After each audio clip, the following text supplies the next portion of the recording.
All right, good morning, everybody. I'd like to take this opportunity to call our May 1st, 2025 meeting of the Professional Standards Teacher Education Board to order. I don't know if you were at home, if anybody was watching in there. Could you all hear the music that was playing? If you're on the chat, we had music that was playing in here. I'm afraid it's like the Academy Awards. If any of us go too long, they'll just have the music come on and kind of play us off and your comments are done. But anyway, for those of you that are online, you might not have heard that, but we had music playing in here. All right, well, good morning, everybody, and happy May Day. So a shout out to International Labor Day, which is wonderful. A friend of mine told me something I hadn't forgot that I've remembered all this time. And she said that teachers and educators are the creator of all professions. And that's so true. So I think we have kind of a extra place of distinction on this Labor Day. So, all right. So a shout out to all folks who labor and a recognition of all of the fruits of those labors. All right. So our first order of business is the recognition of guests. Do we have any guests that are here today? And I don't believe I see any. Oh, I'm sitting behind the pillar. Who's here? I can't see. Oh, Frank. Okay. So Frank is here from MSEA. So we welcome you. Anyone else? All right, so now we go to our next part, which is public comment. And I think we also had a place where we're going to put for announcements, because we often have a lot of announcements. So if you have any announcements, we'll put that as part of public comment. All right, do we have anybody who's here to address the board today? Nope, okay, don't see anybody for that. So then, are there any announcements for the good of the group today? Dr. Shockley. Yes, excuse me. Oh. We're hearing the guys talking that are filming, I guess. Oh, all right. So just a note to the folks in the electronic booth, the Radio Shack, I guess.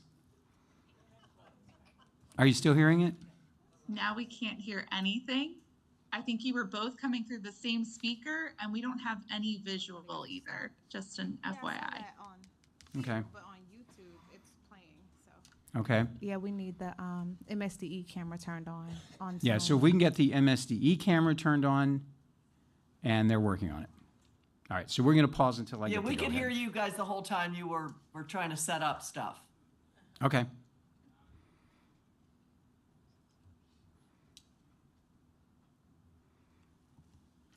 All right, so we'll give them a second. Oh, I see camera now.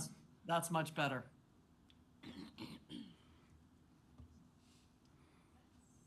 And I'm just going to wait until we get the go ahead. All right, we get the thumbs up, so I think we're ready to go. Give me a thumbs up if you're online, just to tell me things are working correctly, just so I know. All right, that looks good. Thank you all. I appreciate that. All right, so seeing no public comment, let's go to the state board update, if we're ready for that. Oh, there was an announcement. Oh, I'm sorry, Dr. Shockley. Yep, back to you. Thank you. Good morning, everyone. The Maryland Association of Colleges of Teacher Education will host an online webinar. It's called Put It in Chat GPT, AI and P12 in Higher Education. We invite P12 in higher education students, faculty, and staff to join researchers and practitioners who will share critical perspectives on artificial intelligence. It's taking place on May 8th from 4 to 5:30 p.m. For those who are watching online, and for those who are on the committee, I'll make sure that you receive the actual flyer. Please share widely, and we look forward to learning more and more about the opportunities that AI offers in the P12 and the higher education space. Thank you. All right, fantastic. What a great opportunity. Any other announcements? All right, and if any come to mind, we'll probably cycle back to that right before the end of the meeting. All right, so I believe we're ready for the state board update, if you are. Yes, and I believe we have Zachary Hands joining us this morning. Good morning. Can you hear me? We can. Great, thank you. Good morning, Mr. Chair, members of PSTEB. Good to see everybody, albeit virtually. Just provide a brief update from Tuesday's state board meeting and take any questions that you might have. So on Tuesday, the state board recognized 23 new Purple Star schools that have demonstrated exceptional support to military-connected students and their families. We had a lot of folks from all of the LEAs that were recognized. It was a really great recognition event, and the list is in the summary that I sent to Kelly of the schools that were recognized if you have any interest in looking farther into that. The state board granted permission to publish for 4 regulations. The first is one that you'll be familiar with, which was COMAR 13A1206, disciplinary action and denial. This body first granted permission to publish this regulation. If you recall, it changes language around taking action on teaching license, particularly a shift in language from the word charge to grounds. So that will now move forward through the regulatory promulgation process. The final 3 regulations that the state board granted permission to publish on were recommendations from the Blueprint work group on English learners. The first change is a technical change, but changes language in COMAR from English learner to multilingual learner. The second change makes the seal of biliteracy on high school diplomas more inclusive and clarifies student eligibility for the seal of biliteracy. And the third change in this particular package requires the development of language access plans in LEAs that describe how translation and interpretation services will be provided to students and families. So the board did vote unanimously on all 4 to grant permission to publish, and they'll now go through their public comment periods. Finally, the state board received the final report from the work group on cell phone use in schools. This report provides model policy and best practice guidance to LEAs as they develop cell phone policies in their own jurisdictions. There are no requirements in the guidance that the task force developed, but provides some parameters and guardrails as LEAs move forward on this issue. My understanding is that the board may take up a resolution around some of these recommendations sometime later this summer. So that is pretty much all that I have for you today from Tuesday's State Board meeting. I'm happy to take any questions. All right, we'll open the floor now to questions or comments.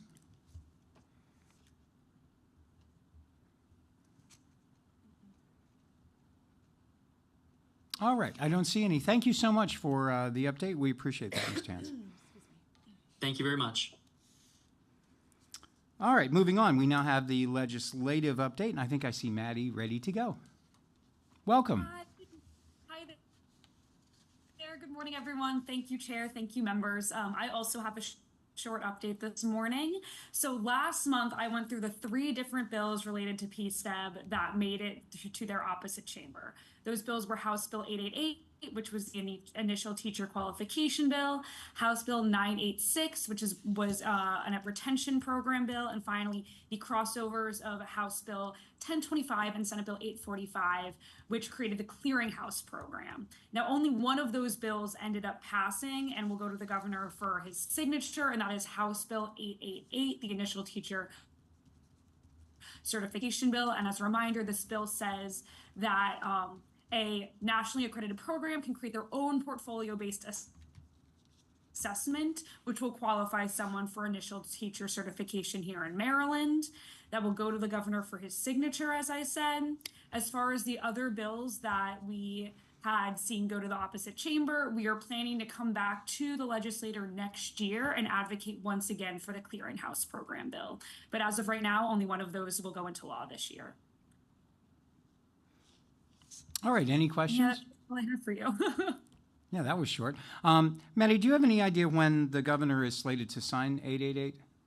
I can't speak directly to 888. I think it'll be next Tuesday. So next Tuesday is a big education day for signatures. We haven't gotten like a huge comprehensive list, but I think it's probably safe to say that most of the education bills are being signed then. So I think it's a safe guess that 888 will be one of those. All right, that's great. And I think I can point out, especially for members that might be new to the board, while we didn't necessarily as a board take a stand on 888, what it actually does is something we had discussed and were very much behind in previous meetings, especially with previous board members. All right, that's wonderful. Thank you so much. All right, before we let Maddie go, does anybody have any questions, comments before we move on? All right, well, we appreciate you keeping an eye out for all of us. Thank you so much. Thank you for having me. Okay, our next item agenda is the approval of the April meeting minutes. So if you can take a second and fish those out. And I'll give us a few minutes just to take a look at those.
All right, did anybody notice any additions, changes, deletions that need to be made? All right, then I'll entertain a motion to adopt the April 3rd, 2025 minutes. I'll move So the moved, minutes. Dr. Taylor. I'll second. All right, so we have a move and a second. All in favor say aye. Any opposed or abstentions? All right, then we have minutes approved. All right, our next part is our communications update. Kelly, did you have anything for that? I would like to give a brief update on the subcommittee that has been meeting to discuss alternative licensure pathways for content experts. We did meet again and are scheduled to meet again in the next week or two.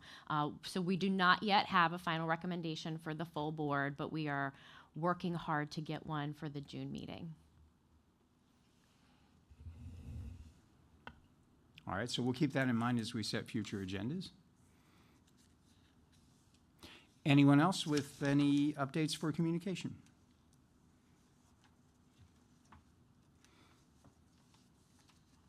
All right, well then that brings us to our next item, which is the Arts Licensure Workgroup recommendations. We've been talking about this for quite a while, so it's good to finally see it.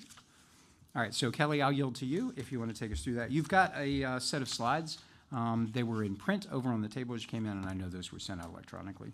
So it'll say Fine Arts Pathway to Licensure Workgroup Recommendations.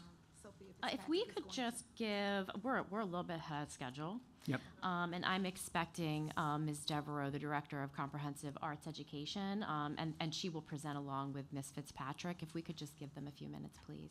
Okay, sure. What are we thinking about, 5 minutes? Do you want a break? Yeah, we went through things really fast here. But if we could take a 5-minute break, and if because we're so early, she can't, I'm happy to go forward with the PSTEB presentation. Okay, that's great. Whatever works. Okay. We can just switch the break. Yeah, let's, what are you thinking? I think we can switch the break to now and then. Okay, let's take about a 5-minute break, and then if that doesn't work, we'll go on to the PSTEB. All right, so we'll be breaking now for about 5 minutes.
All right, so we're back on. And again, I'm not sure if anybody at home could hear the music that was playing, but I think we had an elevator music version of Toto's Africa that was playing. I feel like I'm playing DJ here. All right, so here's what we're going to do. We're going to switch the agenda around if it meets with the pleasure of the board. And right now we're going to move ahead, and if you can find the Maryland Feds to Ed program slides, that's what we're going to be looking at. All right, so I'll give everybody a chance to find that. And that, of course, was sent out electronically. If you're here in person, you got a paper copy as well. And Kelly, we're ready when you are, but take your time. All right, good morning and thank you.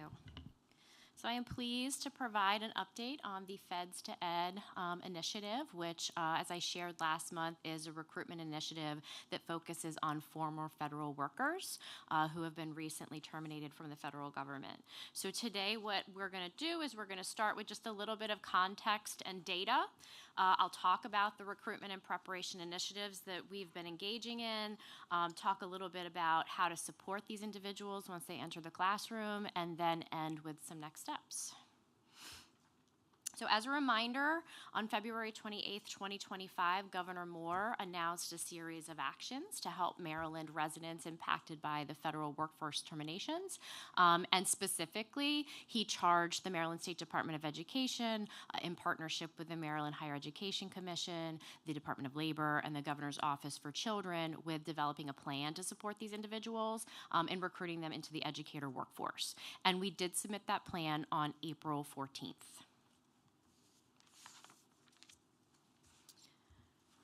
So before we jump into the initiatives, this is not new information, but it bears repeating. We know that there are vacancies, teacher vacancies in Maryland.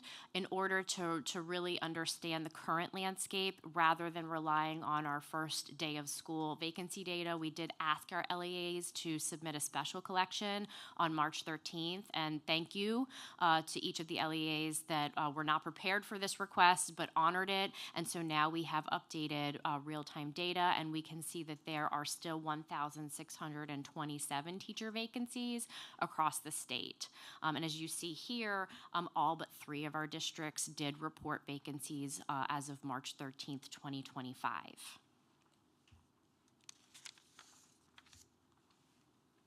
Turning to conditionally licensed teachers, and this is first day of school data, the conditionally licensed teacher data.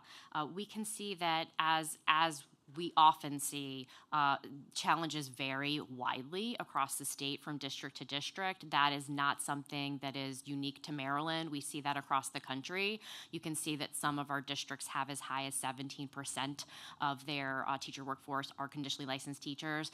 And note that the top 5 really big districts do account for about 63% of our total teacher workforce, as well as 77% of our conditionally licensed teacher workforce. But there are still very small districts that have a very high percentage of conditionally licensed teachers. And you can see the vacancy data alongside that row or that column for conditionally licensed teachers. So now turning to some Department of Labor data. This is federal unemployment claim data submitted to the Maryland Department of Labor between November 2024 and March 2025. And you can see that a significant number of former federal workers are residing in Maryland, which again just reinforces that this is an opportunity for us to recruit from this pool. And I'm just going to take us back just for a second to look at this slide, because we see that the top districts where these individuals live are Montgomery and Prince George's. And if we hop back to this slide, we can see that Prince George's does have a 7% vacancy rate right now, so there's opportunity there. Montgomery County has a 1% rate, and although that seems low, if we look at the total count right now, they have 126 vacancies, so there's still an opportunity there.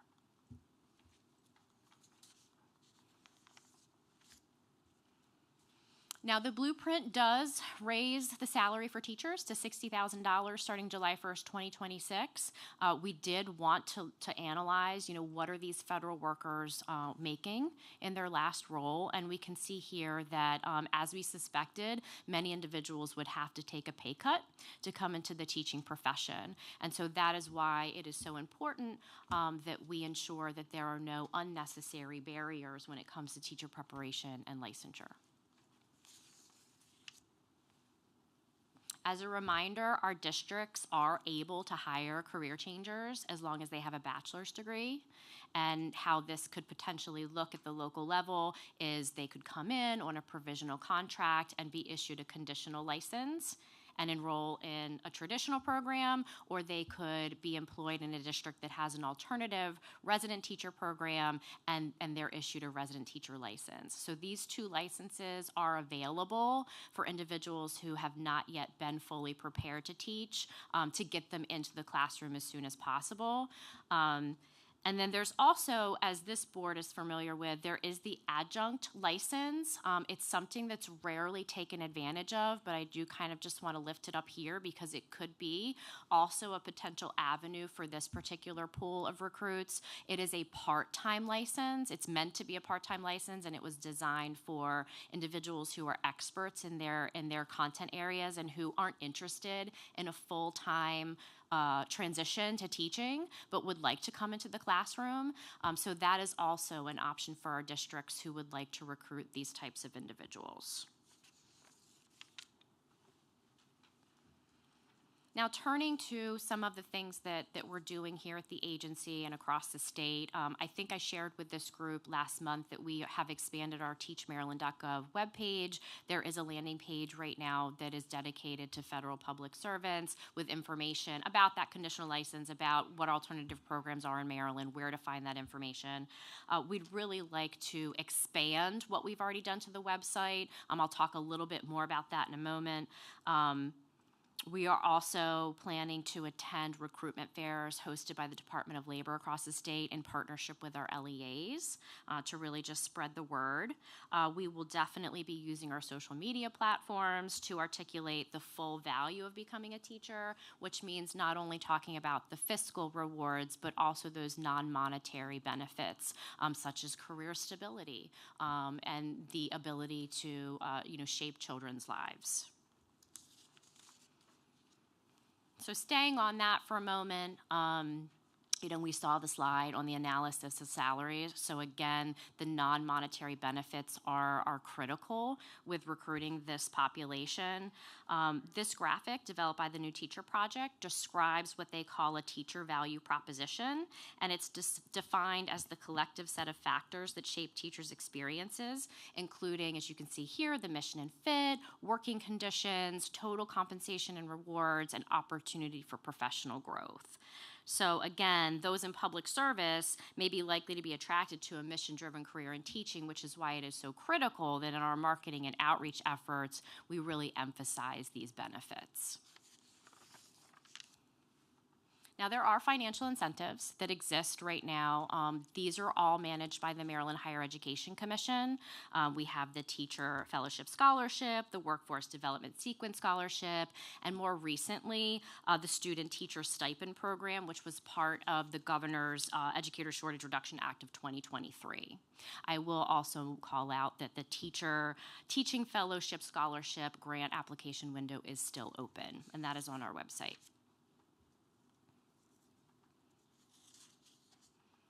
So it's not just about the money. The cost of teacher preparation isn't the only barrier for career changers. Individuals who have a degree in a content area do need flexible preparation and licensure options, which of course is why we have our subcommittee, and you can see that that's mentioned here on the last bullet. Additionally, MSDE and the Maryland Higher Education Commission have been and will continue to work with providers that have expressed interest in developing flexible programming that targets specific geographic and subject areas for career changers. So once we get these individuals into the classroom, support is absolutely critical. We can recruit them, but if we can't retain them, then we haven't succeeded. So when hiring individuals with content expertise, it's really critical that the districts plan professional learning and coaching for an individual who has never had teaching experience, and that is not something that we're used to doing. Now, of course, as our conditionally licensed teacher population has started to grow, our districts are adjusting, but this is not the same as hiring an individual who has been completely prepared into the classroom. So it does need to be differentiated. This includes, providing high-quality mentors, job-embedded coaching and support, opportunities for co-teaching, opportunities for observations and feedback. So all of the things that we know are best practices, which hopefully you recognize here because we brought those induction regulations to this board for consultation a few months ago, and they're currently being promulgated, and you're going to see that this aligns with what we're recommending we codify there. Now, the blueprint does provide a strong foundation for career changers. As districts prepare to submit their 2025 career ladder plans, those plans will specifically flesh out the level 4 teacher leaders. So we're going to start in Maryland to see that shift to utilizing lead and professor and distinguished professor teachers to provide that mentorship and support to new teachers. And again, the induction regulations, which are currently being promulgated, really do increase the rigor of that induction period, both for new teachers and for the mentors that train them. So looking ahead, again, we will absolutely continue to collaborate with MHEC as we usually do. It's part of our natural business to engage teacher preparation providers who want to do this work. And I'm telling you, we get calls every day. So it's exciting. There are a lot of really interesting things being discussed with my team right here, and so we are excited. People are listening, and they're coming to the table, and they're saying, let's do this. So very exciting.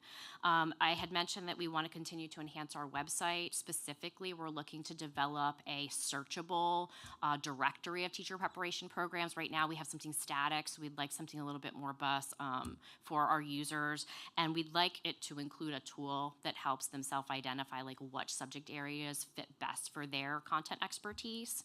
We just finished, Ms. Fitzpatrick and her team have just finished shooting a bunch of videos for our YouTube, and we've been planning this for a while, so we're excited to finally get these published, and hopefully that helps as well. So these are just a snapshot of some of the things that we're doing with relation to not only this recruitment initiative, but just recruitment in general. So with that, I'm happy to take any questions.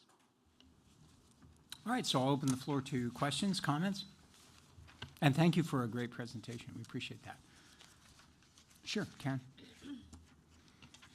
Yes, Kelly, thank you. I wanted to especially say thank you for providing percentages on page 4, where it shows staffing shortages, and then the next one with conditional teachers. The percentage was right there in my head, like, well, yeah, that's interesting, and there it was. So appreciate that. It makes it all fit in context.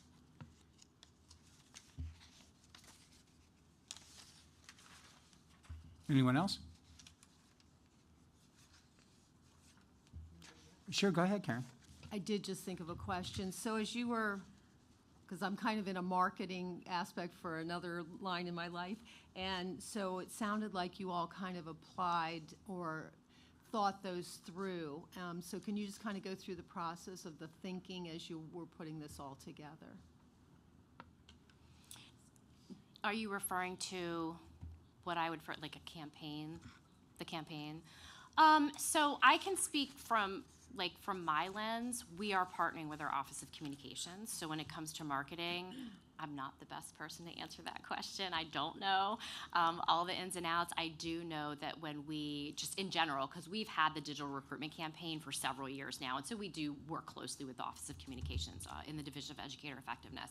So we do absolutely, we geo-target, we target specific not only regions and states for that matter, but we also target certain types of users. So for this particular campaign, I have to assume that we're targeting like the surrounding counties of DC. We now have the data from the Department of Labor, so we know that we need heavy outreach in Prince George's and Montgomery and Baltimore City. So that will drive how our communication team does their outreach. Does that answer your question? Yeah, it just gets to, you know, what thought process went through, and I guess especially page 10, where you had to take into account their previous salaries. It looks like you really looked at it, did kind of a 360 and really thought through all aspects. I think it's well done.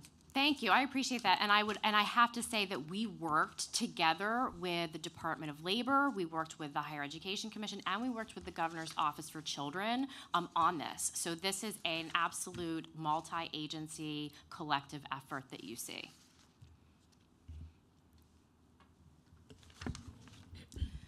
I'm looking at page 12 in the first bullet where it says teacher preparation programs should consider adjusting deadlines and or create new cohorts for federal workers to allow for mid-year enrollment. And I was wondering if MSDE, and I guess particularly your office, has shifted any deadlines that preparation programs would need to adhere to allow for that flexibility to accommodate career changers. Can you give me a specific example about something that would have to be modified? She's looking at me. So, for example, I think Dr. Allen is considering the structure that exists in traditional programs. You know, many programs, as we all know, as college graduates start in August and end in, for example, April or May, and so there aren't a lot of sort of summer starting options. Sure. And so that's how I understand. read the question. Sure. So for that particular bullet, I think that applies more to our alternative providers. So many times our alternative providers do have a very limited number of seats. And like the traditional programs, they may very well say, like, you have to come in the summer. So like, is there a way to make a rolling type of entrance for the alternative programs? Mm-hmm. And I know that some of our alternative programs are having conversations with us about that very point, so that's good. I have a question also. So thank you for this presentation. On slide 11, when we're thinking about the financial incentives, well, you know, because we're on the work group, we've been talking about options. I wonder about individuals who are seeking licensure and not a degree, and funding opportunities for them. It looks like we would likely direct them to the Educator Shortage Act and perhaps some of the loan assistance repayment programs if districts are not in positions, you know, to support them. I know we're going to talk about conditional teachers again today, and so it's just something I've been thinking about.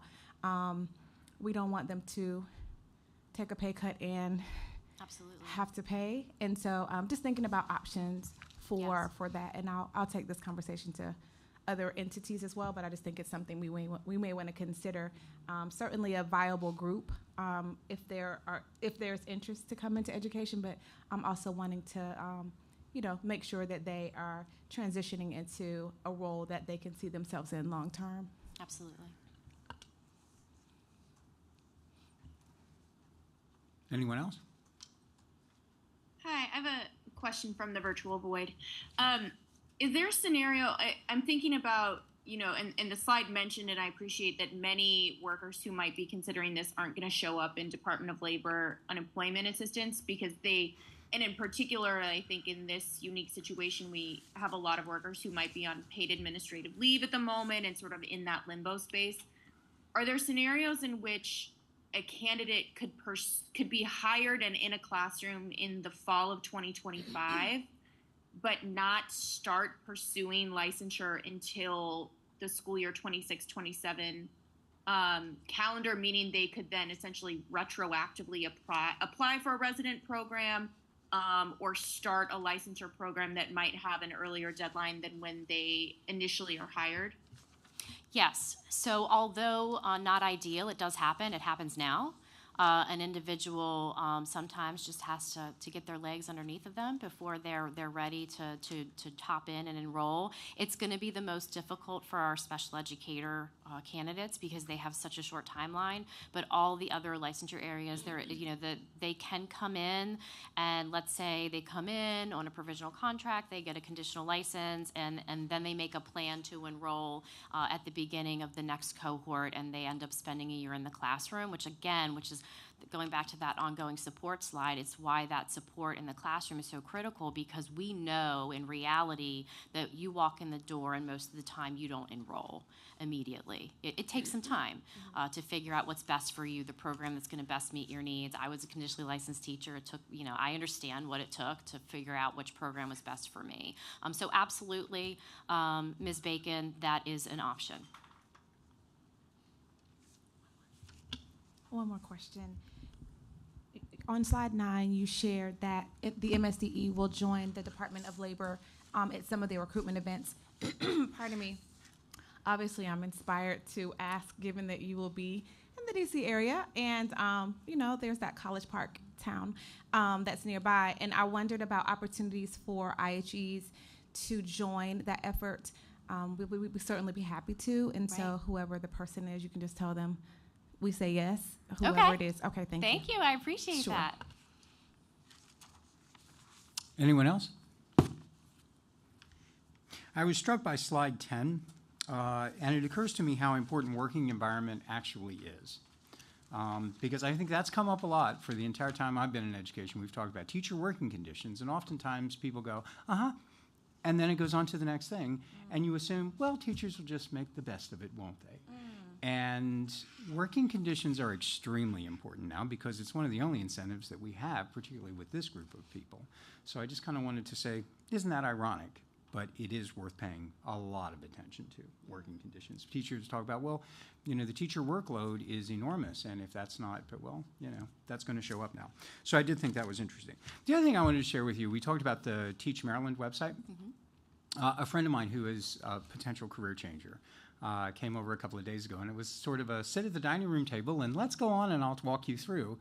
It was really an enjoyable experience, like going onto the website, and I was kind of leading him through, and frankly I hadn't been on there for a little while, and it was user friendly, it was very intuitive, it almost had sort of a calming appeal to it. Click here, you can do this, we'd like to have you, now go here.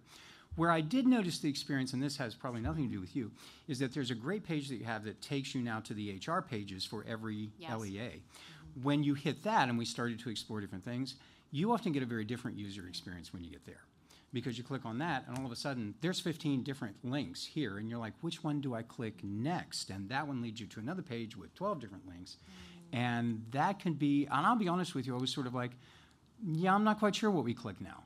Well, let's click this one and see if this is where the application is. Let's see if this one leads us to what are their requirements. And it's not always as user-friendly. And I noticed some were, but some had some significant challenges. And I mean, just looking at things like, well, how would you feel about substitute teaching? You see what I mean? Well, figuring out which link, even in a county where I'm very familiar. So I just kind of, it occurred to me that not all HR departments produce the same quality. And I'm not trying to sound critical of that, but I'm just, it's confusing when you get out there and you look at it. We just noticed like we've kind of dropped off a cliff here. So kudos to the simplicity of your page. It leads you right in the right direction, but it would be nice if there was more uniform experience after we leave the page. Okay. I have a suggestion for that. IHEs sort of came together to offer like one page for the user experience for the Teach website, and I wonder if that could be something that we could invite our P12 partners to do.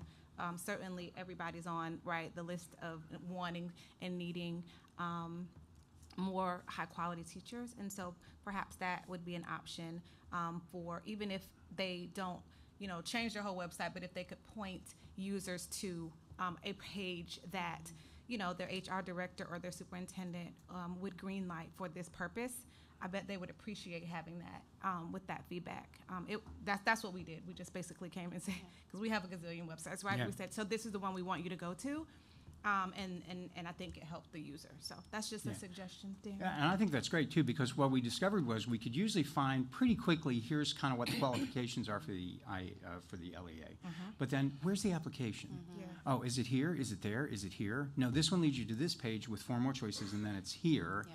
But it took a long time, and that was where the experience kind of changed a little bit. You know, it's kind of like the website is the welcome mat, and if you can't find the welcome mat, you know, you're not quite sure if you want to knock on the door. So anyway, that was our experience, though. But no, I think that's a great suggestion. I appreciate that. Yep, and then the other question I had, if we go back to 13, the LEA should strive to provide, and there's the list of bullet points, which I think, as you said, right, goes well in hand with the induction program. What do you think is the capacity of most LEAs to pull this off if we were doing this right now? Like, do you think for the most part they have kind of an induction program already in place that has these things in it? All of our LEAs do have induction programs. I cannot say whether they all have induction programs that are aligned with what we're currently promulgating. That remains to be seen. Okay. I don't want to misspeak. No, and I'm not asking you to. I just kind of wondered if we knew what the capacity was to actually meet that, because that's going to be one of the most important. Yeah, I can aspects say of it. with certainty that there will be capacity issues. I mean, we hear that anecdotally every day. So it is definitely a challenge for our LEAs, and we appreciate that. Yeah. Well, hopefully with the induction programs, that'll be sort of an incentive with potentially new employees coming in. That'll be an incentive to move a little faster on it if the capacity's there and funding and so forth. All right, sounds good. Any other questions, comments? Yeah, I just had a quick question to go back to the discussion about applications. Has Maryland ever considered producing and then using a common application that all school systems would use? We have. We went down this road several years ago, and there was a legal reason why we could not pursue it. All right, I was just curious because I love it. I love the idea. We did too. All the things that we were just discussing could possibly be alleviated with a common application.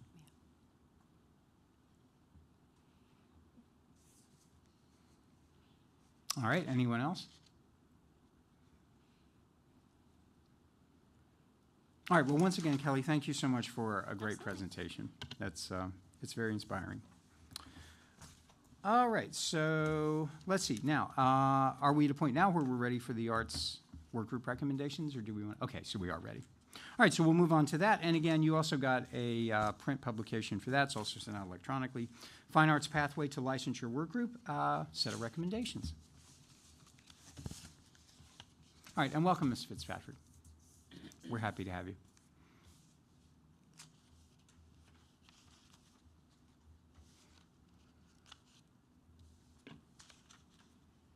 Good morning, everyone.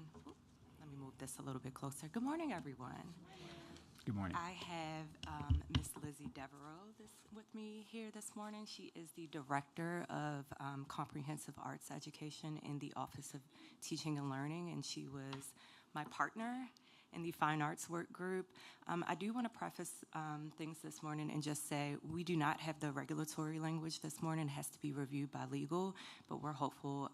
It's already written. It's in draft form right now, and so in our next meeting, we will walk through that language together. But we did want to ensure that we gave you a comprehensive overview of the recommendations that came out of the Fine Arts Work Group. So our 4 agenda items this morning, we will cover, we'll go back and talk about the public comments that we received when the COMAR 13A12 educator licensure regulations were out for public comment over the summer, so summer to 2024. Lizzie will also talk about the objectives as well as the members of our work group, and we'll discuss a little bit about the considerations and the data that we looked at and reflected upon in that work group, and then the recommendations. So I'll turn it over to Lizzie. Thank you, Sophia, and thank you to the board as well for this time. I'd like to start off by summarizing the public comments that brought us here today that led to this board's call in December for convening a work group to explore the available pathways to licensure for arts educators in the state. As you know, the educator licensure regulations, COMAR 13A12, went into effect a little over a year ago in 2024. And during that period of public comment last summer and into the fall, 4 comments in particular rose to the surface that highlighted some of the challenges in attaining licensure that are specific to the 5 arts disciplines. 4 of those 5 disciplines have licensure, are licensure content areas in the state of Maryland: dance, music, visual art, and theater.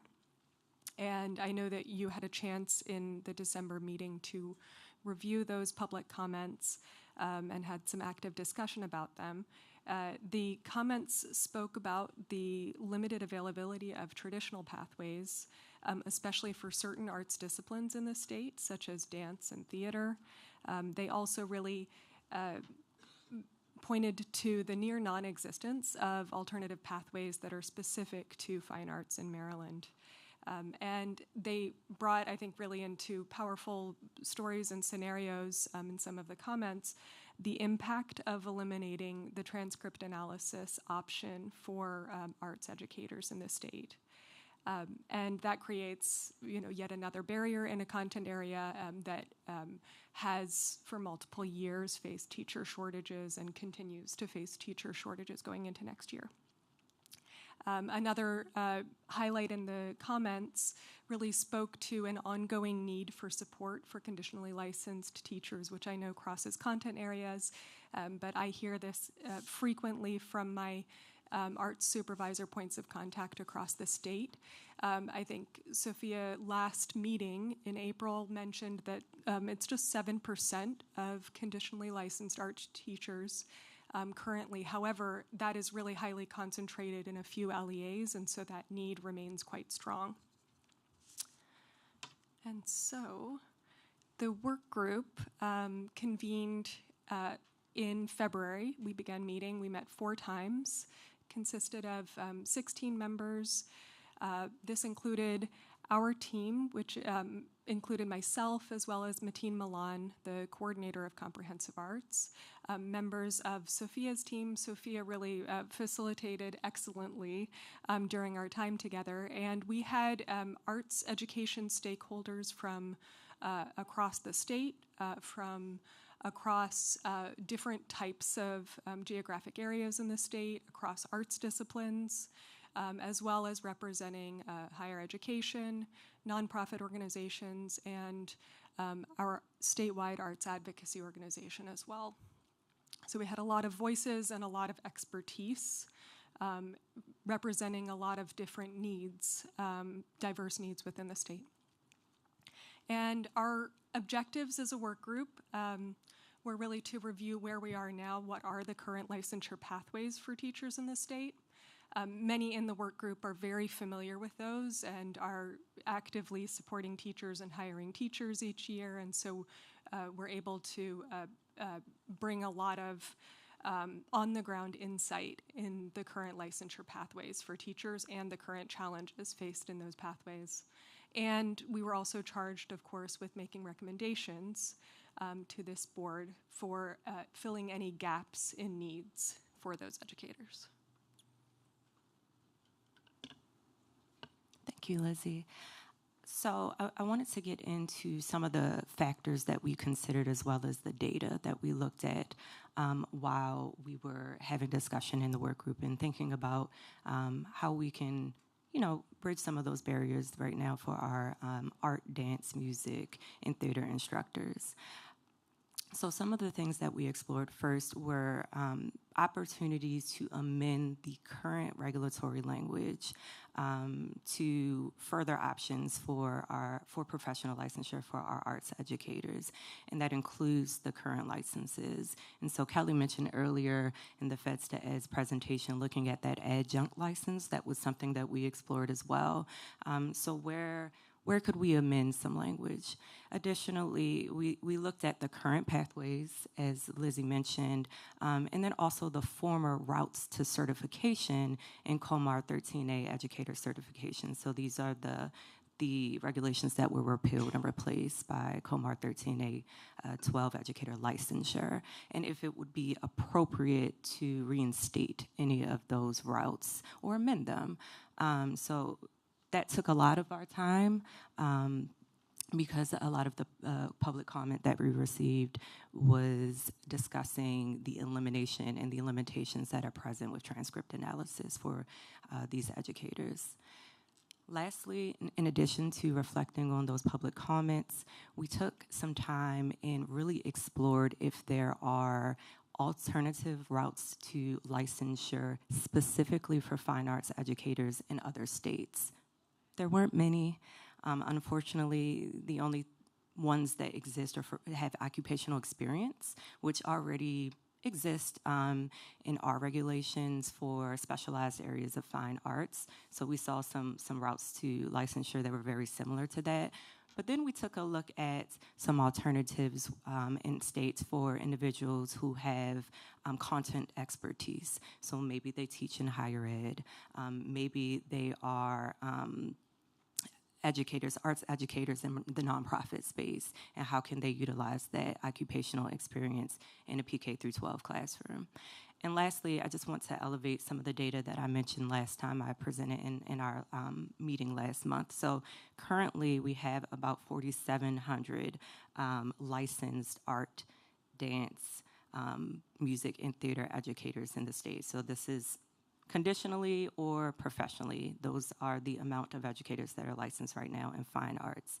About 490 of those educators hold conditional credentials. So it's around 7 to 8% of the total amount of conditionally licensed educators in the state, which is right around or over 6,000 educators, but only 10% of the fine arts licensed educators. So 90% of our fine arts educators hold a professional credential, which is excellent. But again, the elimination of transcript analysis has provided some barriers because there's a limitation in the programs available. At the start of this school year for 2024-2025, there were 96 vacancies in fine arts. And as Lizzie mentioned, they are concentrated in some of our bigger school districts. So there is still an immense need for these educators. And lastly, there are, at this time, 0 Maryland-approved alternative programs for these educators, with the exception of one in Baltimore City Schools, the BARD program, but that is only for educators who work at the BARD school and are transitioning from higher education. So there are no programs that are widely available for these educators, unfortunately. So if you graduate, I'll give an example, from Micah, you have a degree, your only option is to enter an MAP or pursue, a master's degree. So that creates a barrier, because we all know how expensive college can be, and so we want to make sure that we have more options for our educators, our fine arts educators. So on to our last slide, our recommendations. And again, we don't have the regulatory language today, but we will have it in our next meeting. It's being reviewed currently. But I want to go back to something that Kelly mentioned about the licensure branch in the Division of Educator Effectiveness, and revisiting that public comment about the resources and support available for our conditionally licensed educators. My team, as well as Milan, Mateen Milan from Lizzie's team was a part of the work, Dr. Ashby Bay on program approval. We scripted some videos, we recorded those videos, and we also have a guide to conditional licensure. Has to go through accessibility review, but all of that is slated to be on our MSDE licensure website this spring. So hopefully within the next month. And that conditional licensure guide was created in collaboration with our LEAs. So they reviewed it, they suggested what should go in it, because again, if you are conditionally licensed, it's contingent upon employment, and we give deference to our LEAs to issue conditional licenses. So they were a partner in that work. Also, getting to our recommendations for the pathways, the work group across the board, our members supported reinstating a version of transcript analysis in COMAR 13A120203, Pathways to Teacher Licensure, to address the concerns in public comment. And those aren't the only concerns that my office has received, and Lizzie as well. So across the board, we looked at options in other states, but the decision or the recommendation to the board is to reinstate a version of transcript analysis. A transcript analysis pathway is not a direct pathway to professional licensure. It would result in a conditional license in the teaching areas of PK through 12, art, dance, music, and theater. So it's a 5-year non-renewable license if that applicant does not meet the requirements spelled out in the regulatory language up front. And to be frank, they would likely not be able to do so. The work group decided to leave in an assessment component, given that come July 1st, 2025, all educators must take a portfolio-based assessment. There are some options with that, but they would only be met by experience in the classroom. And so we will discuss that next meeting. And I just want to note again that those conditional licenses are only issued at the discretion of an LEA, a state-operated school, or an approved non-public school if a vacancy is available and cannot be filled by a qualified professionally licensed educator. So in order to meet the requirements on that pathway or utilize this pathway, they would have to be employed in a school district or a state-operated school and be issued a conditional license. If that applicant meets all of the requirements, so and you will see next time, they must demonstrate content knowledge, and there are some options, including occupational experience by test, and then also with a degree and credits, as well as the professional or pedagogical coursework. So that is still in the pathway, and the required assessment, then they would be eligible for initial professional license or a higher level of licensure depending on if they have experience or a advanced degree, so a master's degree or 30 post-baccalaureate credits. So that is where we will, leave you. I will definitely open it up for questions. Lizzie and I are available if you have no questions now. To reach out to us, and so I'm hoping in the next meeting we'll have the draft language to discuss and walk through with you all. All right, thank you so much, and I want to offer an additional thanks to everybody who worked on this, because I see you have a pretty robust group, so many thanks to their hours that they've spent working on this. Thank you. All right, I'll open it up to questions, comments. Dr. Shockley? Thank you. I just want to echo Darren's sentiment for the great work. I have a question related to any IHE feedback that came to you regarding the transcript analysis removal. Excuse me. Only because in a lot of cases, the messaging and the requirements become confusing sometimes for programs when they hear about it. And then there becomes a shift in what people believe that they should need to go into like a master's program. And so I wondered about what you heard from IHEs with like art and music education and that removal, because that the transcript analysis often paralleled the program approvals that have been submitted. And so I feel that likely there may be some questions about what either opportunities or guidance is now missing other than an accreditation board like CAPE or AQUEP or some specific professional association like the National Council, it's a nuanced question, but if you can imagine, yeah. Okay. Our IHE partners in the work group were very supportive of the decision that we made in terms of the pedagogy coursework in this pathway that we will bring to you next time, because the way we did it very similar to what we presented in the administrator work group. So there are topics that must be covered by a certain amount of credits, as opposed to very specific coursework, which was what existed in the former route to certification, that transcript analysis route. And so our group actually, we compiled all of the coursework that's currently offered in our IHEs, our MAP programs across the state, and we categorized it and looked at, we wanted to ensure that the coursework is accessible. One, it exists, it's accessible because we don't want to create another barrier. And we are hoping that with these topics, this will encourage maybe some of our community colleges to offer coursework that meets those pedagogy topics, as well as individuals able to take the coursework at our IHEs that already offer these programs, but on a credit-by-credit basis.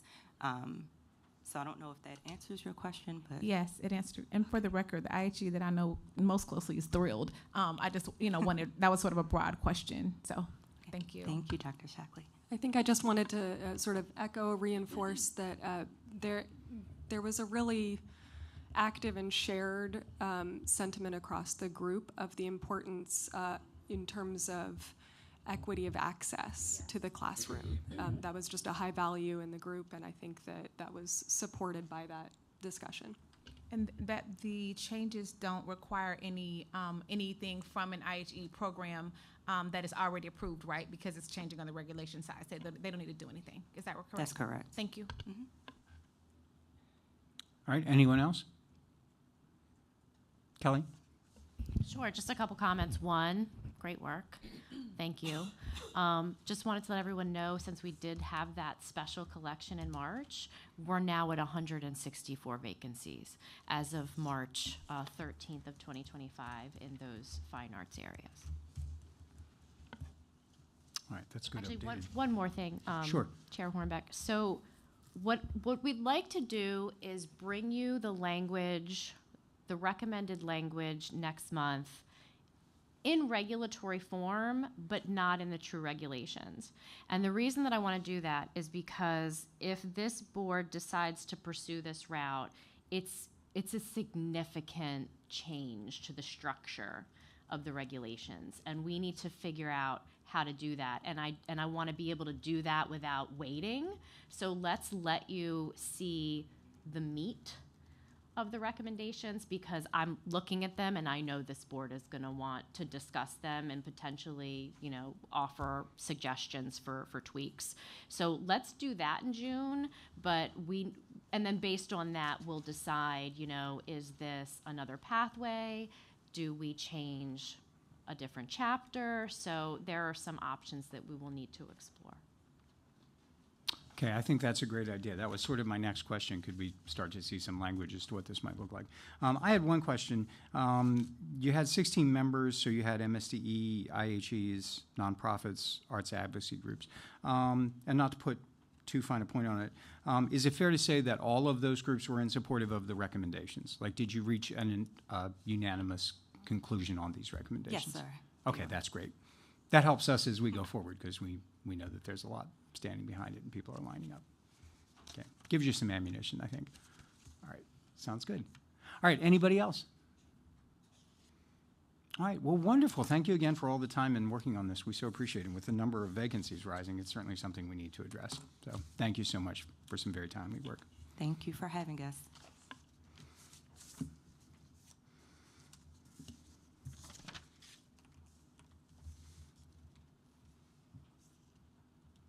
All right, so if it's at the pleasure of the board, I think right now it would be good to do about a 5-minute break.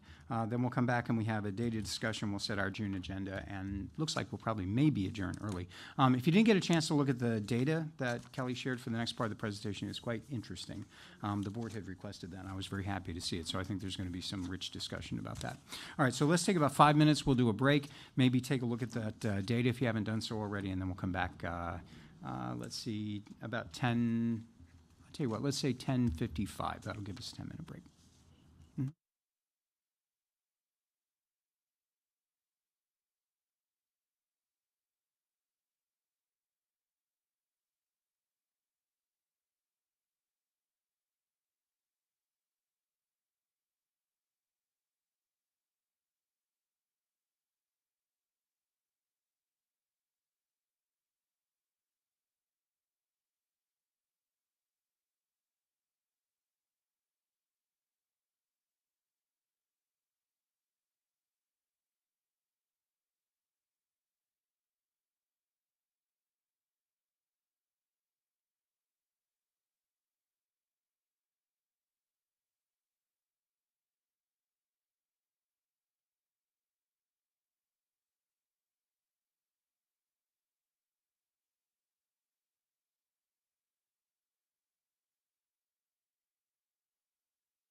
All right, everyone, welcome back from the break. Next, we have the data discussion. You'll recall that at some previous meetings, we had asked Kelly to bring back some additional information. I see where she's compiled that, and it's quite interesting if you hadn't had a chance to look at it. All right, so we'll give Kelly a little bit of time to get to the table. So you're going to look for the handout that says data discussion. That was also sent out electronically as well. Thank you. Good morning again. I'm joined today by Dr. Matthew Duque, our Director of Research.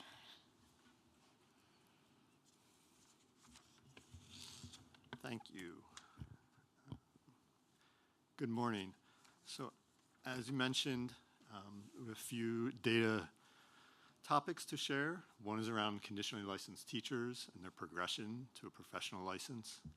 Second is around teacher attrition rates overall for all teachers, broken up by LEAs. And then lastly, looking at attrition rates specifically for nationally board certified teachers. So for conditional licensed teachers, we have two different looks at this. The first, we went back to the 14-15 school year and pulled all the teachers with a conditional license that year, and there were 871 of them.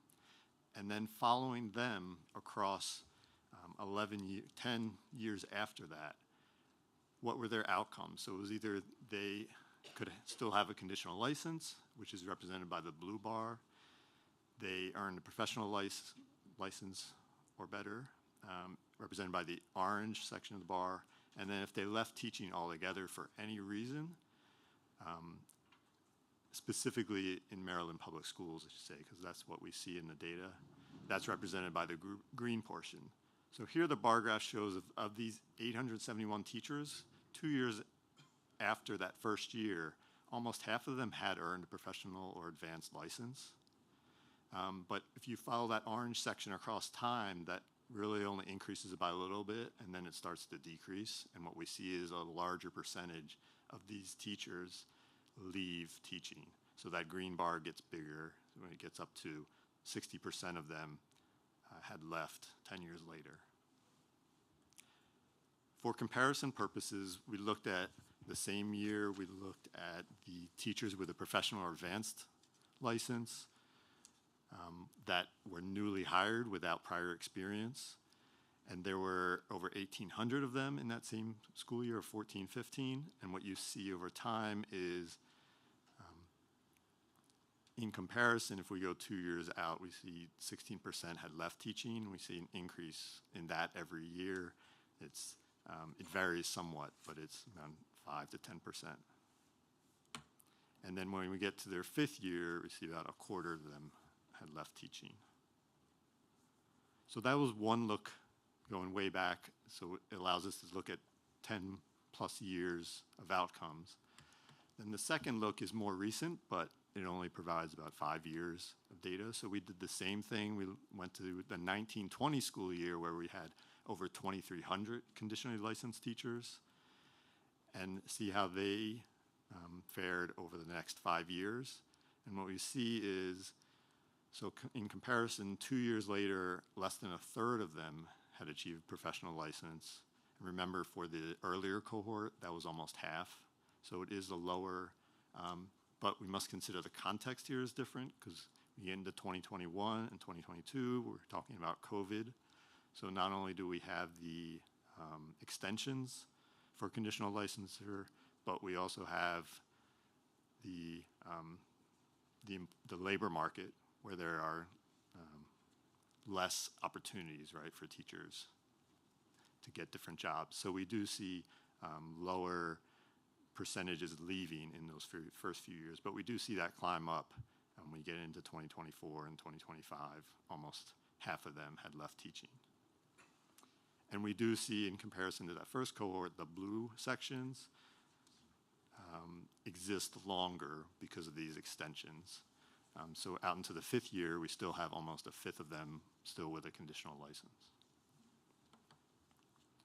Then again, for comparison, the professional teachers with no prior experience, there were almost 900 of them in 1920, and tracking them over the next 5 years, we see after 2 years, about 15% of them had left teaching.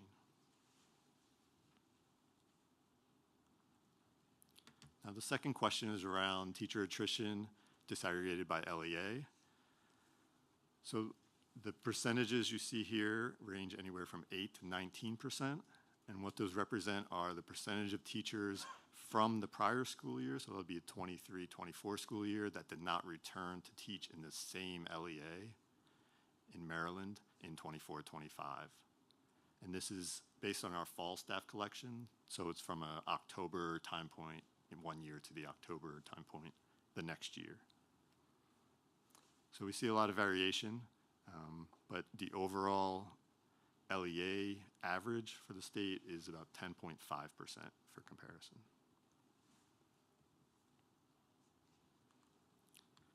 And then lastly, we look at attrition by for teachers with national board certification. So we only have a few years of data on NBCTs, so we have 2 years where we can track them from year to year. So we see two things. One, the NBCT attrition rate represented by the blue bars is lower than the rate for all teachers. And second is that it was lower in 24-25 than in 23-24 for both all teachers group and NBCTs. One thing I would note, as you probably know, NBCTs do on average have more experience teaching than the all teacher group by about 7 to 8 years on average, depending on the year. So that's one consideration. We might see a lower rate because we know on average teachers with less experience are more likely to leave. So we can stop there, and if you have any questions. Dr. Shockley. You know I had a question. Thank you for helping put this together. I do have a question on just so on slides 3. You might have said this, but I was taking notes. 3, 4, and 5. The other, what did we say that includes? Those data include the yellow. Yes, that would be anything else. So it's teachers so all that, the other. Yeah. Okay. Basically did not have a license. Or Just didn't have a license. Okay. Yes. And then I'm asking you because I'm thinking maybe you might remember an exchange from a while ago, but we have been wondering about just qualitatively sort of like why. So why after 5 years are teachers leaving, as well as for slide 7 where you mentioned that the data show that teachers did not return to the same LEA, and I wasn't sure about the source for that. Was that from some district data, or maybe just because I was thinking about how the LEAs could benefit as well, like at a district level, from knowing maybe why they left and went to, to a different county instead of leaving the state altogether. So those, what I'm setting up this conversation for is hopefully an opportunity to really think about how we can better collect data, perhaps in a common instrument, or just some other way, focus group, something to really understand the data. Quantitatively is certainly helpful as well. It helps us see the larger picture. But digging down will really benefit us as we work to solve these issues in ways that we hope would be helpful and advantageous for our DMV community, well, Maryland in particular. Sure. Absolutely. So the attrition data comes from our staff data, as I mentioned, that's collected each fall. Okay, so the staff report from October. Okay. Yes, but it doesn't come directly. So we see all staff in each year, and then we merge them, and we look at who's missing in 1 year, and we calculate the rates. So are you following? So like for slide essentially, so we take the 23-24 list and compare it to 24-25, and we see who dropped out, basically. And maybe went to another district. Yes. Right. So that was why I was thinking, do you see where I'm going? Like, okay, I'm sure that County X would love to know, why Ebony went to County Y. Just trying to really dig down. But thank you so much.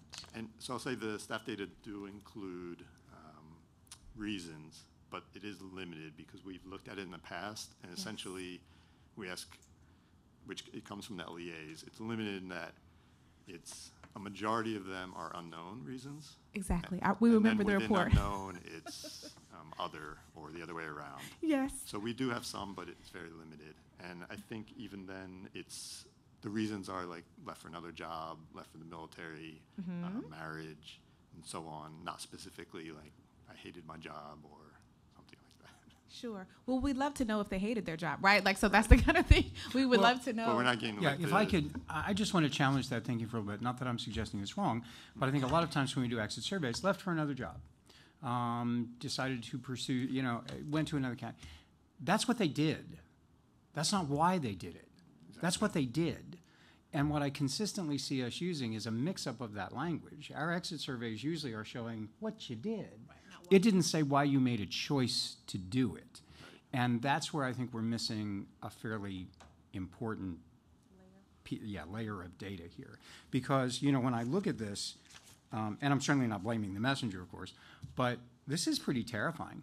When you look at trend data, which we're all trained to do, we write our SLOs, we look at trend data over time, this is not good. And when you consider the number of conditional teachers that we're now relying on to teach our kids, they're not staying, and they're not staying in larger numbers every single year. So if we compare this, I just think the sequencing is interesting. We can do everything we can to attract feds to the program, but if they currently match the current demographic, we better attract a lot of them because half are going to leave.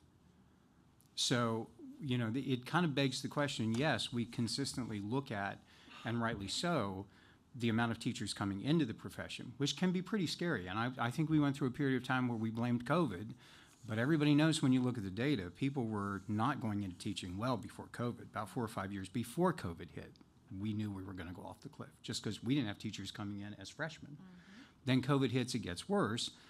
I saw us blaming, not us, but I'm saying collectively, I saw largely people saying, well, COVID, people are leaving because of the challenges of COVID. No, we weren't getting people coming in before COVID. Then we see this kind of data, which shows that it's not going in the correct direction, it's going in the opposite direction. So in as much as we want to increase our recruitment efforts, grow our own, have induction programs and so forth, we have to address why people are leaving. And this is where I get concerned, and Kelly, I think it was so good that you put that slide in, we go back to, well, if we can't pay a level that's going to meet what you had, then working conditions are going to be everything. And people may take this as a temporary fill-in before they find something else, but if working conditions aren't going to be better than what they had before, at least equal to, they're going to go out the door. So I'm echoing Ebony's point. One of the things that has concerned me most in the time I've spent on this board is this issue of teacher attrition. And what concerns me more is we don't know why, because we haven't done the work to find out. We haven't actually created an avenue by which teachers can tell us beyond the typical exit survey. This is one of the most pressing problems we have. And we collect data on everything. But when it comes to finding out the true reason why they leave, and I've said this anecdotally, you go to the faculty lounge, you can get a pretty good idea. You have lunch with your staff, you can get a pretty good idea. But to have it show up on any data that goes beyond anecdotal, which is what we really need to make decisions, we don't have it. And then that leads us into the unfortunate position by which we begin to prescribe fixes for something we're not sure we know the cause of. And it's a complete misuse of all the training we give teachers in having them do action research and write SLOs in their classroom. Well, I'm not going to find out why, Johnny. I'm just going to do this. Well, you have to find out why first. So that's what every, I think, IHE will teach in doing action research. You have to figure out what the problem is before you find out what the solution is. And I think we're at a point where we just don't have adequate information to address this. That's my feeling. And I'll just kind of cut to the chase. We've had a lot of discussions on this board about this. But as chair, honestly, this is the direction I'm going. And your reaction will tell me whether you support this or not, and I'll go with what the board feels. But I almost think as a board, we need to have a formal motion to request that this information be gathered. And that might include tell us what you know so far as to not what people did, but why they did it. And in order to give us that information, if we need to create a survey, work with a vendor, create something that's anonymous that will get to an avenue by which people can tell us the information we need. But I just think we're at a point now, if we're going to continually be asked to address these issues based on our policy, we need more information. So I think as a board, we need to formally request that the department and the state superintendent actively begin working to give us the information we need. And that can include an exit survey or the creation of a survey that tells us why people who have left. But here's where I also think we need to go. We need to begin to survey what I would use as the term our most at-risk teachers. We've used at-risk terms for students, but we have clearly a group of teachers who are at risk of leaving, and the data points us in the right direction as to who those are. We need to actively be talking to those teachers and saying, we need data on why you're considering leaving. So I guess what I'm asking for is, at the pleasure of the board, I would like to entertain a motion that we make a request to the state superintendent to convene something to give us this information, to begin working on a better way to get information. And I'm not going to try and be too prescriptive, because I think that's something that, you deal with as you answer the question. But that's where my head is. So I'll open it up, and if the board is not supportive of that, I completely understand, and I'll respect what the board says. But I think just like the state board, there are times they need information, we do too. All right, so I'll open it up to comment. And of course, continued questions on the data. Yeah, I would pretty much like to echo everything that Darren said. I was gonna actually add that part about, we come up with these ideas of how we're gonna help conditional teachers and keep them in the profession when we don't really know why the other conditional teachers are leaving. So I think that why piece is so important, because we're throwing good money out there and then they're just leaving. So what we really need to get to the root cause of why they're not staying. And I think that that's a good idea. If we have some kind of tool to collect that information more generally, like from the state, then we can look more closely at that data and hopefully do better solutions. Darren, this is Dr. Taylor. I agree with you, but it's not just conditional teachers. We have teachers who aren't conditional who are leaving for various reasons, and we don't know why. That's a great point, Dr. Taylor. I appreciate it. I wanted to add to the other licensure areas, like when we think about our school counselors that are leaving, why are they leaving? Where are they going? What's happening? Because we do have a lot of those other vacancies too that we've talked about in the past. So just kind of continuing to think about those groups. I also just wanted to add another layer. We've talked about how the conditional license pathway is the more diverse pathway that educators are coming into the profession. And so it is very concerning to me to then also see that those teachers are leaving at such high percentages, because then that also means that our teaching workforce is that's perpetuating that diversity issue.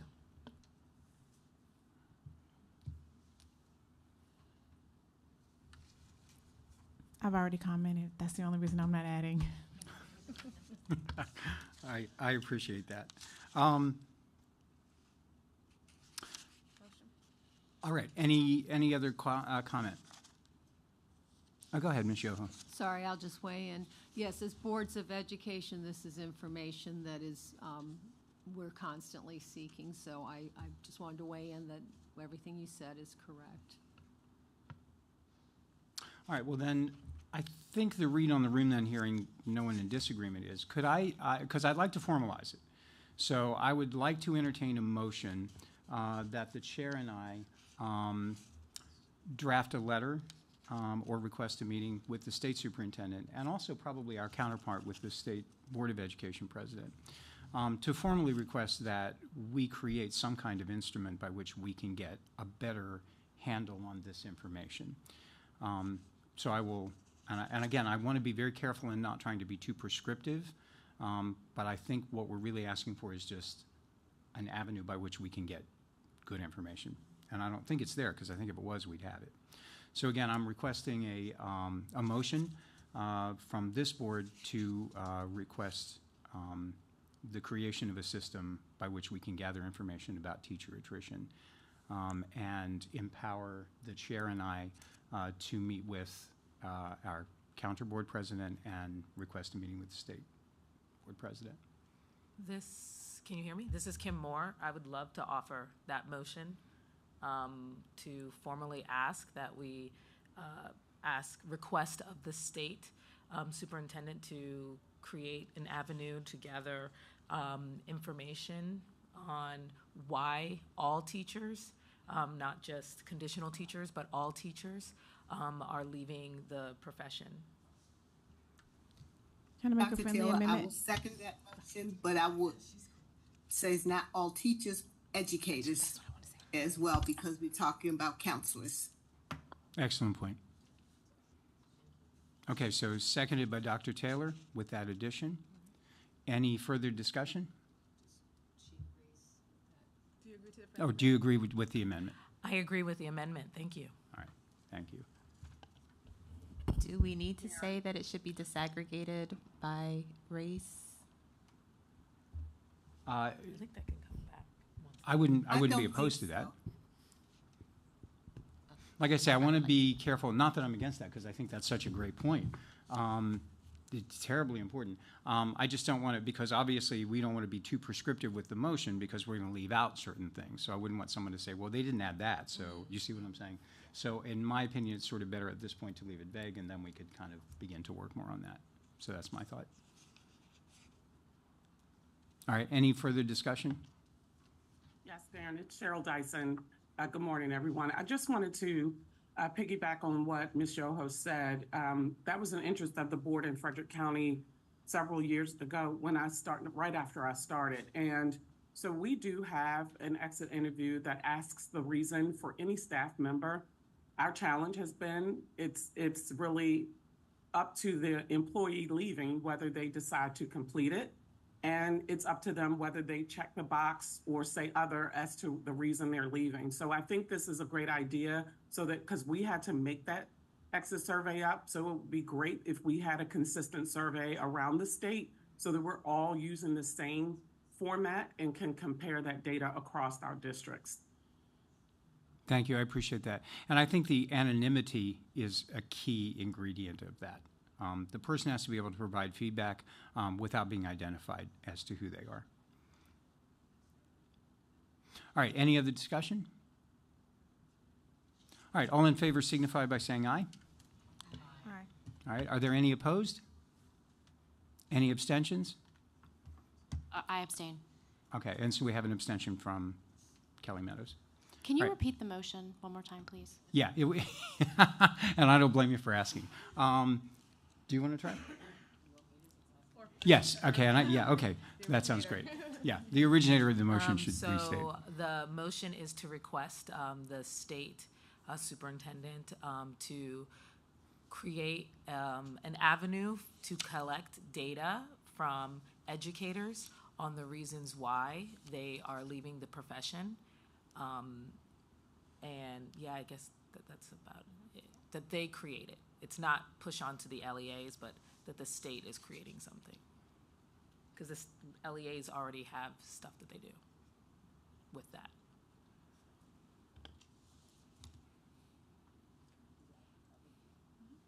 All right, is that good?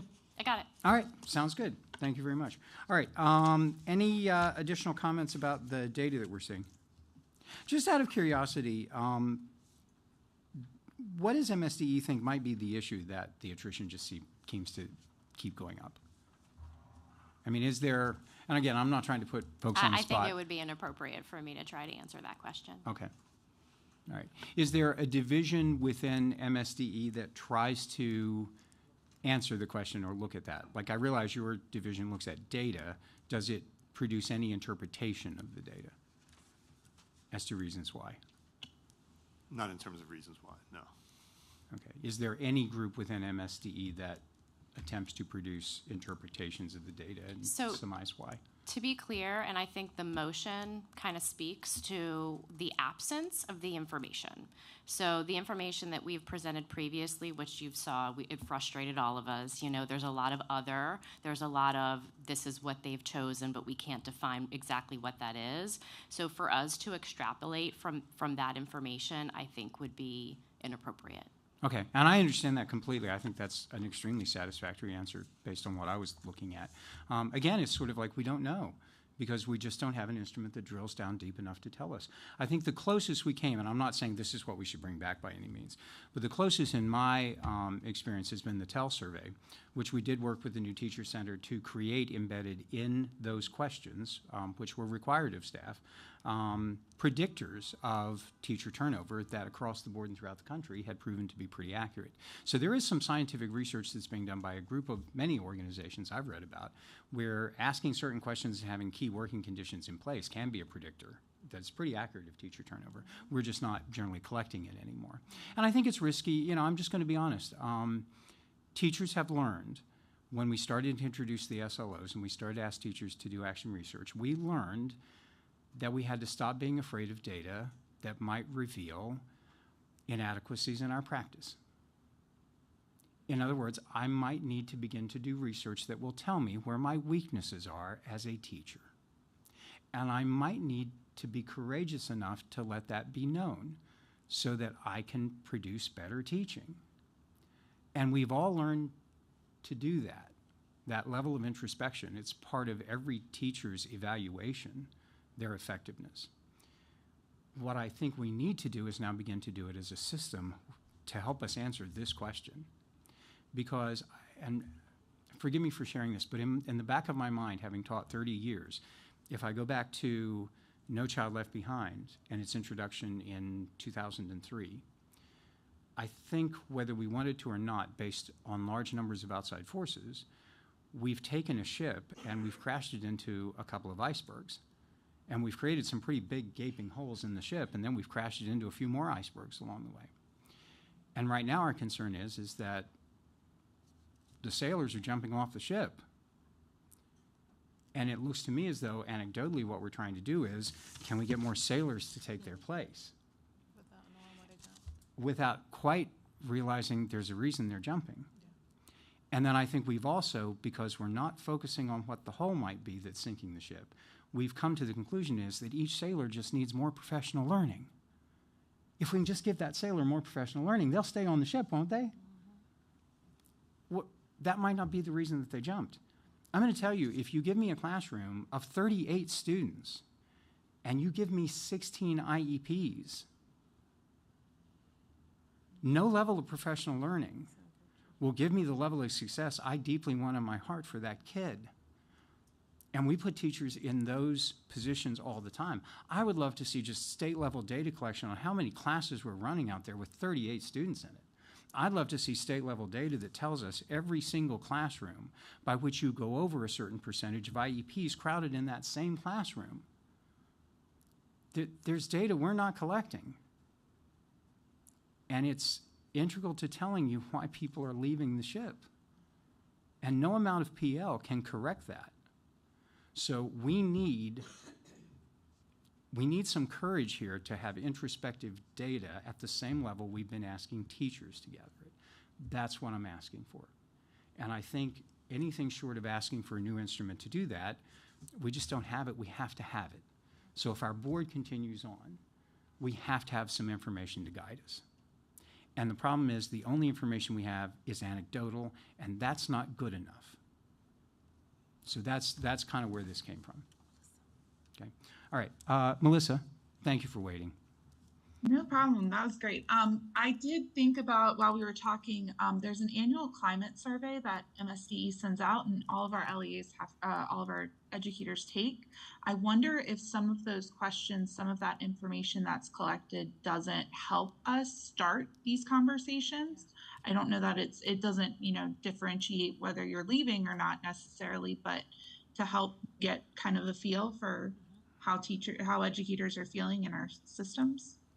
If I can respond to that, I think the more data, the better. I think that having data from practicing teachers will give us another point of information to compare with our teacher leavers or our educator leavers as the data show. Thank you.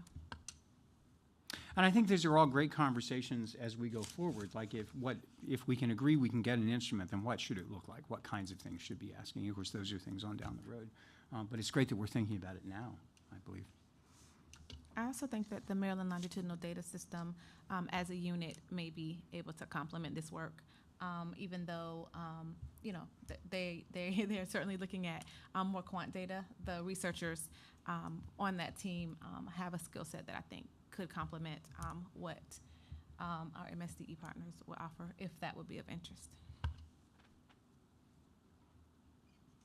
All right, any other discussion on this? All right, well, thank you so much, both of you, for compiling the information. It's very telling and it's very insightful. We appreciate it. All right, so then that takes us now to items for the June agenda.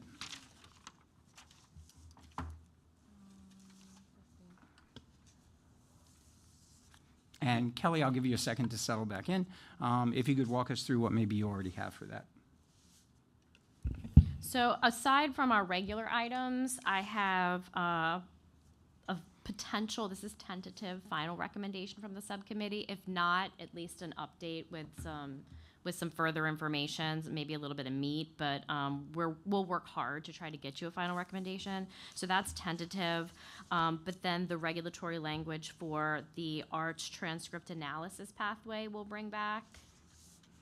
And June, I will say tentatively because I don't know exactly when the regulations are coming back that are in public comment right now. We may be able to get it back by the June meeting. It's going to depend on when they close. All right, that sounds great. Anybody else with anything to add? And we usually make a determination in June as to whether we'll meet in July.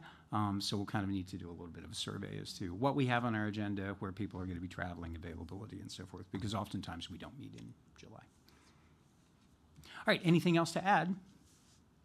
All right, I would mention if we can, and I realize it gets difficult, but we've tried to offer an online option for the meetings.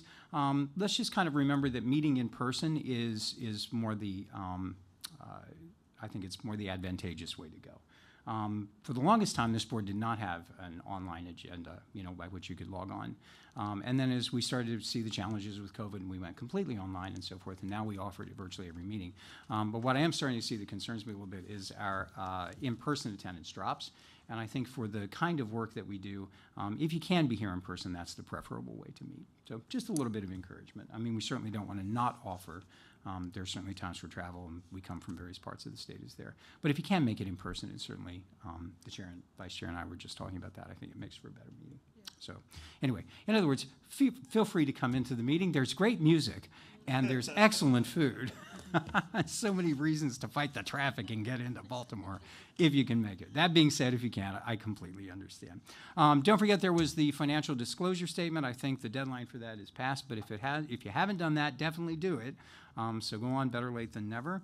And also there was mileage reimbursement forms, so if you haven't been filling those out, those have been provided on the table, so something to think about with that as well. All right, any other comments for the good of the group? We're running incredibly early. All right, enjoy the gift of free time, and without objection, I will bring the meeting to a close. Thank you all, everybody. So appreciated. Bye-bye.